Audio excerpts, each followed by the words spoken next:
Hello good morning दोस्तों, आप सभी का राज कॉन्सेप्ट क्लासेस में स्वागत है। दोस्तों कहता है कुछ देर की खामोशी फिर शोर आएगा, तुम्हारा तो वक्त आया है, हमारा दौर आएगा। तो मेरे दोस्तों हम सभी का दौर आएगा।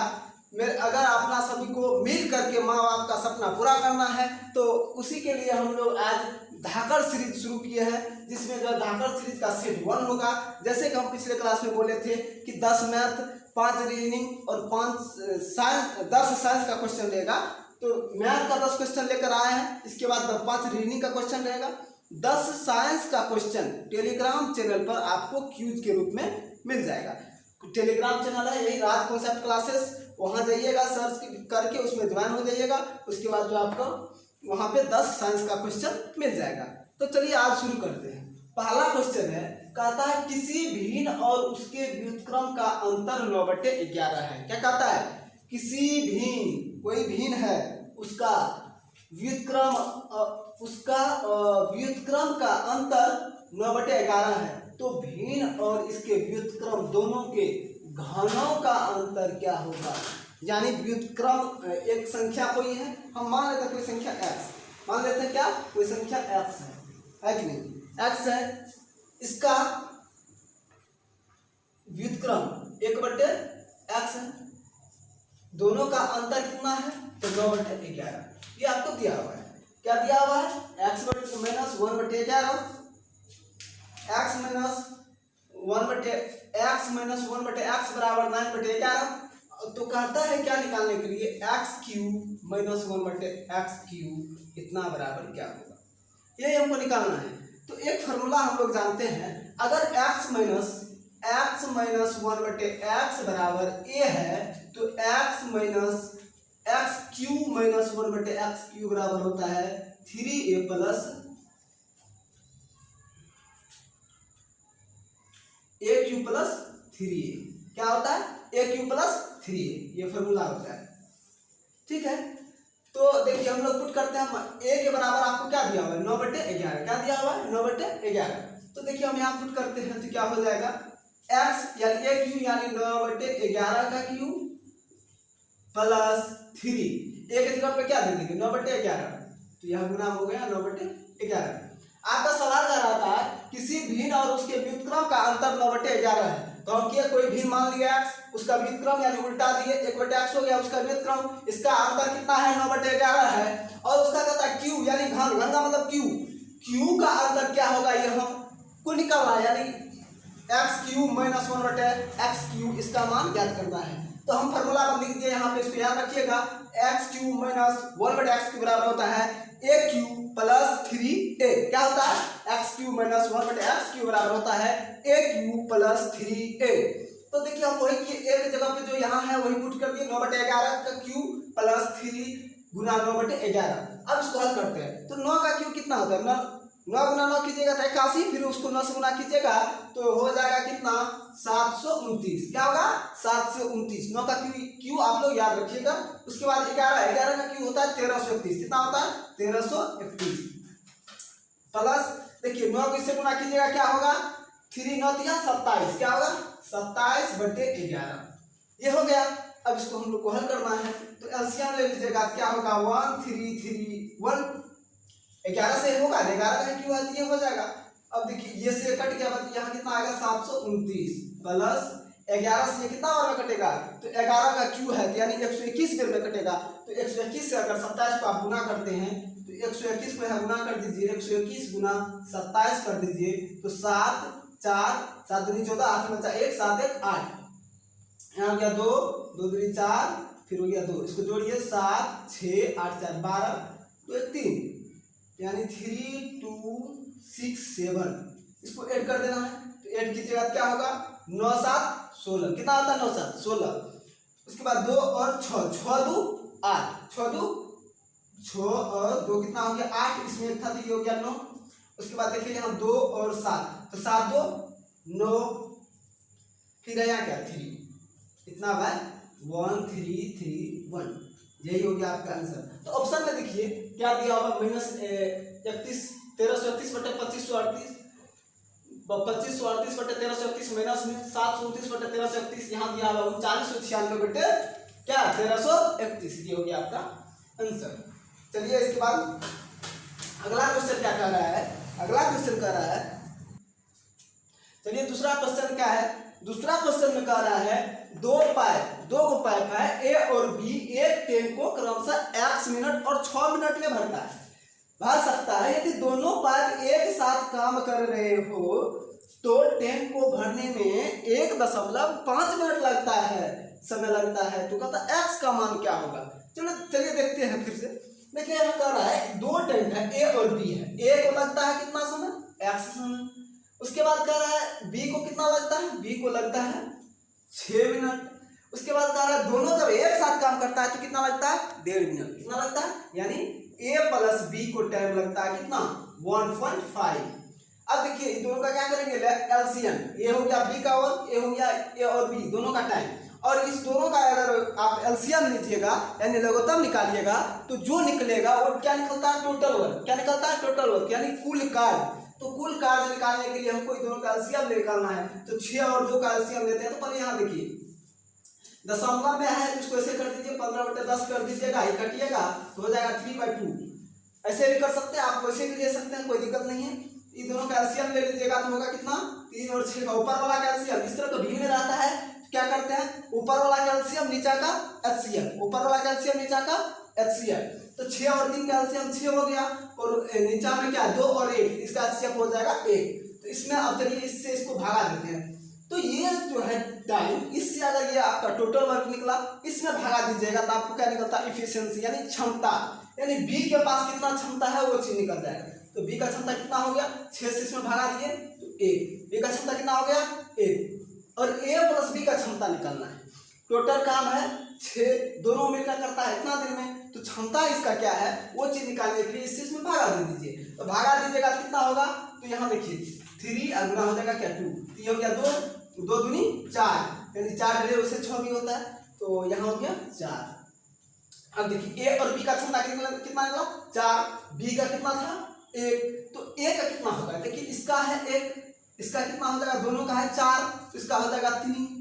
यहाँ तक कोई दिक्कत। चलिए तब आगे चलते हैं। बी का अगर क्षमता 1 है और ए और बी का 4 है तो ए का कितना हो गया 3, तो ये हो गया क्या 3। अब देखिए कहता है ए x दिन में करता है, ए करता है x दिन में और ए का क्षमता है 3, तो ये x का मान, तो x का मान जो होता है टोटल वर्क बराबर होता है ये क्षमता, ये जितना टोटल वर्क है और एक दिन का जितना काम कर सकता है उससे आप उसमें भागा दे दीजिएगा तो ये क्या निकल जाएगा उसका ए का टाइम निकल जाएगा, यानी x का मान निकल जाएगा। आपको कितना निकलेगा तो 6/3 यानी 2 दिन, क्या निकला 2 दिन। तो ऑप्शन नंबर क्या है तो ए नंबर यानी 2 मिनट, मिनट में है तो मिनट ले लेंगे, ठीक है मिनट है मिनट में तो मिनट में है तो मिनट ले लेंगे, वो जैसे जिसमें ऑप्शन है उस हिसाब से सवाल में मिनट दिया था तो मिनट ले लिए, उससे कोई दिक्कत नहीं है। तो चलिए अब हम लोग देखते हैं 3 नंबर सवाल। 3 नंबर सवाल में क्या है इसको मिटा देते हैं। आप लोग इसका स्क्रीनशॉट ले लीजिएगा और इसका क्वेश्चन का हम पीडीएफ टेलीग्राम चैनल पे डाल देंगे।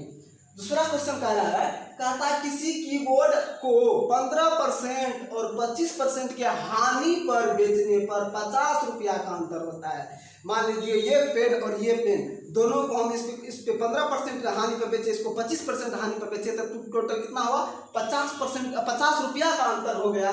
तो कह रहा है तो कीबोर्ड का लागत मूल्य क्या होगा। तो हमको क्या निकालना है उसमें कीबोर्ड जो हम खरीदे उसका दाम कितना लगा, तो हम यहाँ मान लेते हैं कीबोर्ड का दाम था 100 रुपया, इस पे कितना लग रहा है पहले पे लग रहा है आपको 15% छूट, दूसरे पे कितना परसेंट दे रहा है 25% छूट, इस तरह से छूट है। तो देखिए 100 रुपया है, परसेंट मतलब 100 होता है, तो देखिए 100 अगर है तो यहाँ 100 में 15% आप छूट दिए, 15% यानी हानि पर बेचे तो कितना में बेचे 85 रुपया में इसको बेच दिए, इसको बेचे 75 रुपया में, कितना में 75 में। तो देखिए यहाँ ये यूनिट में चल रहा है क्योंकि 100 माने हैं ना, तो ये हो गया 75%, ये हो गया 25%, तो दोनों का जो अंतर हुआ 15% मतलब 85 और 100 का 25% अगर आप हानि में बेचे तो बेचे कितना में 75 में, तो टोटल कितना हो गया अंतर 10 का, कितना हो गया 10 का, 10 यानी 10 यूनिट हो गया। तो 10 यूनिट बराबर आपको क्या दिया हुआ है यहाँ पे रियल में कितना अंतर होता है 50 रुपया का, रियल में कितना अंतर होता है 50 रुपया का, यानी 10 यूनिट बराबर क्या हो गया आपको, यहाँ लिखे 10 यूनिट, 10 यूनिट बराबर हो गया 50, क्या हो गया 50। तो 10 यूनिट बराबर 50 हो गया, तो 1 यूनिट बराबर क्या हो जाएगा, 1 यूनिट बराबर क्या हो जाएगा, 1 यूनिट बराबर हो जाएगा 50 बटे 10 यानी 5। तो हमको निकालना है क्या 100%, तो 100 बराबर क्या हो जाएगा 5 गुना 100 यानी 500, यानी आपका कीबोर्ड का मूल्य कितना निकला 500 रुपया। समझ गए यहाँ तक, देख लीजिए, आप लोग स्क्रीनशॉट ले लीजिएगा। चलिए आगे कह रहा है, चौथा नंबर सवाल देखते हैं। चौथा नंबर सवाल में कह रहा है, इसको थोड़ा फास्ट कर रहे हैं, आप लोग समझते रहिएगा, अगर डाउट होगा तो कमेंट बॉक्स में लिखिएगा, तब अगले लोग से थोड़ा स्लो बताएंगे। जो भी डाउट हो कमेंट बॉक्स में कृपया लिखिए आप लोग, समझे मेरे दोस्त।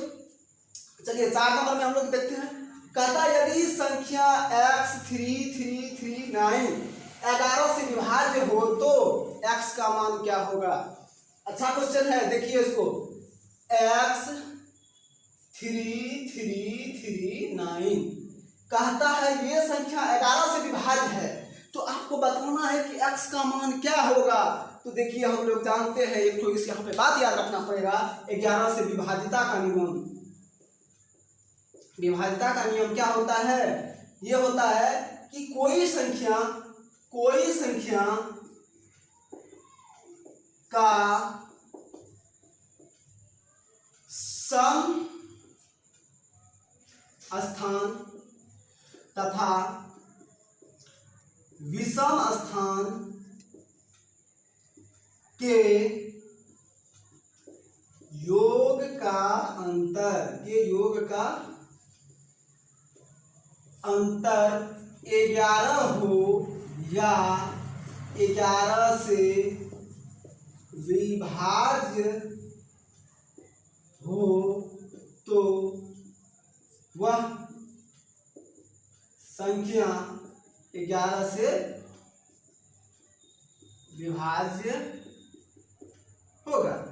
ये 11 से विभाज्यता का नियम है। तो देखिए संख्या दिया हुआ इतना, यानी सम संख्या, देखिए ये भी सम संख्या प्लस हो गया, इसको जोड़िए और इसको जोड़िए, तो जोड़िएगा तो क्या हो जाएगा, तो x + 3 + 9, तो यहाँ होगा x + 12। उसके बाद कहता है सम पे, देखिए 3 3 6, 3 जोड़ 3 कितना हो गया 6, ये दोनों का अंतर यानी x + 12 - 6 इतना बराबर क्या होना चाहिए 11। तो x + 6 बराबर 11, x बराबर क्या होगा 5, यानी इस स्थान पे क्या होना चाहिए 5। अगर हम देते हैं तो ये संख्या 11 से क्या होगा विभाज्य होगा। तो ये क्या नंबर क्वेश्चन था, क्वेश्चन नंबर था आपका 4 का 5 ऑप्शन नंबर डी। चलिए अब हम लोग देखते हैं क्वेश्चन नंबर 5। चलिए दोस्तों क्वेश्चन नंबर देखते हैं हम 5। क्वेश्चन नंबर 5 में कहता है सड़क पर स्थित आधार के साथ 5 मीटर सीढ़ी सड़क के दूसरी ओर स्थित 4 मीटर और 3 मीटर ऊंचाई की 2 खिड़कियां तक पहुंच सकती है, तो सड़क की चौड़ाई क्या होगा। देखिए दोस्त ये भी अच्छा क्वेश्चन है, सब दोस्त ग्रुप डी का ओरिजिनल पूछा हुआ क्वेश्चन है, इसलिए ऐसा ना लगे कि ये क्वेश्चन में डाउट हो रहा है। दर्द तो होगा काहे कि देखिए सीरीज का नाम है धाकड़ सीरीज, तो इसमें थोड़ा डाउट होगा, इसलिए दोस्त घबराना नहीं है। लेकिन ये डाउट आपका जो भी क्वेश्चन में डाउट होगा, इस तरह से हम वही क्वेश्चन लाएंगे जिससे कि आप अपने और सब भाई हम सब मिल करके अपने माँ पापा का सपना पूरा कर सके। इसलिए दोस्त घबराना नहीं है, थोड़ा धैर्य रखना है और इस सवाल को डील करना है। देखिए कह रहा सड़क पर स्थित आधार के साथ 5 मीटर लंबी सड़क के दूसरी ओर स्थित 4 मीटर और 3 मीटर ऊंची 2 खिड़की तक पहुंच सकती है, तो सड़क की चौड़ाई क्या है। ये घर देखो मान लीजिए है सड़क, एक है यहाँ पे, एक है यहाँ पे, ठीक है। अब देखिए ये कह रहा है यहाँ पे है और यहाँ से हम इसको मिला देते हैं, ये है 4, ये है 3, उसके बाद ये तो 5 दिया हुआ है सड़क सीढ़ी। सड़क पर स्थित आधार के साथ 5 मीटर लंबी सीढ़ी है, सड़क के दूसरी ओर स्थित 4 मीटर और 3 मीटर ऊंचाई पर 2 खिड़कियां तक पहुंच सकती है, तो कहता है सड़क की चौड़ाई। तो देखिए ये है कर्व, ये हो गया लंब, इस हिसाब से निकालिएगा तो 5 का स्क्वायर क्या हो जाएगा, रूट अंडर 5 का स्क्वायर माइनस 4 का स्क्वायर, यानी 25 माइनस 16 बराबर हो गया कितना, रूट अंडर 9 बराबर 3, यानी ये निकला 3। ये कितना होगा 3, तो इसी तरह करेंगे तो 25 में से 3 का स्क्वायर 9, 25 में से 9 घटा 16, यानी ये हो गया क्या 16, यानी 4, ये क्या हो गया 4। तो सड़क का चौड़ाई यहाँ से यहाँ क्या, ये सड़क का चौड़ाई हुआ, यानी 3 + 4 बराबर 7। तो option number C, option number C, ये था क्वेश्चन नंबर 5। चलिए अब देखते हैं हम लोग क्वेश्चन नंबर 6। क्वेश्चन नंबर 6 क्या है, देखिए दोस्त, आप लोग को जो भी डाउट हो रहा है प्लीज कमेंट बॉक्स में लिखिए, जिससे कि हम आप सभी का समस्या मेरे हम तक आ सके, जिससे हम इसमें सुधार कर सके। अगर बोर्ड थोड़ा नहीं दिखता हो तो कैसे करें, थोड़ा कमेंट में उस हिसाब से अगर नहीं दिखता होगा तो बोलिएगा। पी, अगला क्वेश्चन देखिए 6 नंबर, कहता है पी के मान के लिए निम्न समीकरण का केवल एक ही हल है। समीकरण क्या है भाई, 2x + 3y बराबर -5। दूसरा इक्वेशन है 2x + py बराबर 2। तो इसमें कह रहा है कि p का भाई मान क्या होगा, p का मान क्या होगा, कहते p के किस मान के लिए निम्न समीकरण का केवल एक हल हो सकता है। तो p का क्या मान होगा, तो वहां चलिए हम लोग देखते हैं। तो देखिए इसमें होता है a1/a2 बराबर b1/b2 देना कर देता, ये होता है। तो देखिए यहाँ देखिए हम 2 ले रहे हैं, a1 का वैल्यू कितना है, यहाँ से मतलब 1 में 2 है तो यहाँ ले लेते हैं 2, यहाँ कितना पे 2, तो यहाँ ले लिए 2 बराबर b1 है कितना 3, यहाँ b2 कितना है p, ये क्या है (2). देखिए इसको हम काट दिए तो यहाँ क्या हो गया, इधर आ जाएगा ये p (3), यानी अगर p बराबर 3 के अलावा कुछ हो सकता है, अगर 3 मान नहीं हो सकता, इसका मतलब ये हुआ (2) का मतलब। तो इसका आंसर क्या हो गया, कहता है और पहला ऑप्शन p के सभी मान हो सकता है, p का एकमात्र मान 2 है, p का एकमात्र मान 3 है। चौथा ऑप्शन कह रहा है p का मान 3 के अतिरिक्त कोई भी संख्या हो सकता है।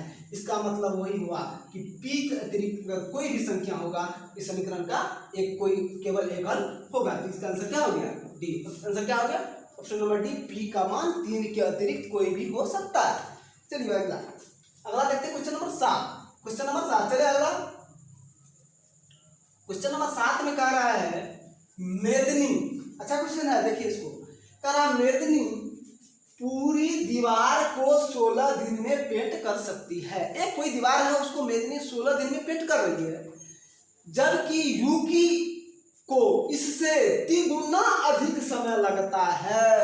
यूकी को कितना समय लगता है, तो जितना मेदनी को समय लगता है उससे 3 गुना समय लगता है। तो यदि वे मिलकर काम करें तो कितने दिन में आधी दीवार पेंट करना है। भाई मेरे याद रखना, यहाँ पे आधी दीवार है, आदमी क्या करता है जाता जाता तो आधी छूट जाता है, पूरी दीवार का निकाल देता है, आधी को याद रखना है। तो आधी दीवार क्या होगा, कहता है मेदनी अकेला पूरी दीवार को कितना करता है, मेदनी करता है 16 दिन में। अब कह रहा है मेदनी और यूकी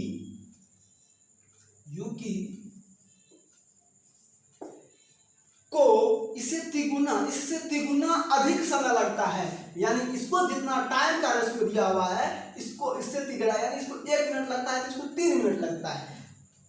तो देखिए इसका एफिशिएंसी क्या हो जाएगा, यानी इसका उलट जाता है, इसका होगा 3, इसका होगा 1।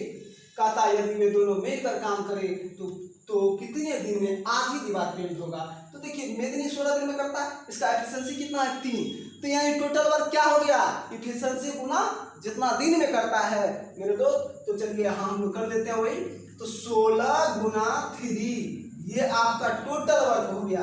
क्या हो गया, टोटल वर्क, क्या हो गया, टोटल वर्क। तो यानी टोटल काम, तो चलिए कहता है आधे काम, तो टोटल हो गया 48, आधा कितना होगा 24 है ना। तो कहता है 24 काम को कितना दिन में करेगा, एक का एफिशिएंसी मेदनी का है 3 और यूकी का है 1, तो 3 या 4, यानी एफिशिएंसी टोटल हो गया कितना 4। अब इसको काट दीजिए, कितना बार में कटा, 6 बार में। तो ऑप्शन नंबर क्या में है 6, ऑप्शन नंबर बी, यानी आधी दीवार को पेंट करने में से कितना लगेगा, 6 दिन का समय लगेगा। ठीक है दोस्त, क्वेश्चन समझ में आ गया। मेदनी और यूकी का रेशियो, मेदनी करता है 16 दिन में, इसका टाइम 1 और 3 का रेशियो है, एफिशिएंसी उलट जाएगा, 3 और 1 हो जाएगा, टोटल वर्क 48 हुआ, लेकिन हमको करना कितना है, आधे काम करना है, तो 24 कर दिए, 24/4 बराबर, यानी दोनों का एफिशिएंसी जोड़ दिए, इसलिए 4 हो गया, 4 बराबर 6। कोई भी डाउट हो तो आप क्वेश्चन ऑप्शन में कमेंट बॉक्स में लिखिए। चलिए अगला क्वेश्चन देखते हैं, क्वेश्चन नंबर 8। अच्छा क्वेश्चन है, ये भी मजेदार क्वेश्चन है, मजा दे देगा मेरे दोस्त। दर्द तो देगा, दर्द तो लेना, धाकड़ सीरीज है, समझिए, दर्द तो होगा। कहता है वृत्त की परिधि उसके व्यास से 15 मीटर अधिक है। ये कोई वृत्त है, इसका व्यास है, इसका परिधि जितना है, परिधि बराबर क्या होता है 2πr, उसके व्यास से 15 मीटर अधिक होता है, व्यास यानी 2r, इससे कितना अधिक है 15 मीटर अधिक। तो क्वेश्चन दिया वो लिख दिए। अब देखिए कहता है तो वृत्त की त्रिज्या यानी r का मान को क्या करना है, सब कुछ क्या ले, देखिए 2 हो गया, 22/7 हो गया, r निकालना ही है, यहाँ 2r + 15। तो देखिए कुछ कटेगा, करिए 44, 44/7 r - 2r बराबर 15। ठीक, तो इसको घटाइएगा, 7 दूनी 14, एलसीएम ले लीजिएगा, फटाफट काम। 44r - 14r/7 बराबर 15। तो यहाँ हो गया 0, यहाँ हो गया 30, कितना r बराबर 15 गुना 7, 15 दूनी 30, यानी r बराबर आ गया 7/2, यानी 3.5। कोई डाउट यहाँ तक? 3.5, ऑप्शन नंबर सी। अगला क्वेश्चन देखिए, क्वेश्चन नंबर 9। इसमें कुछ नहीं था खास, अगर इसमें भी डाउट हो तो फिर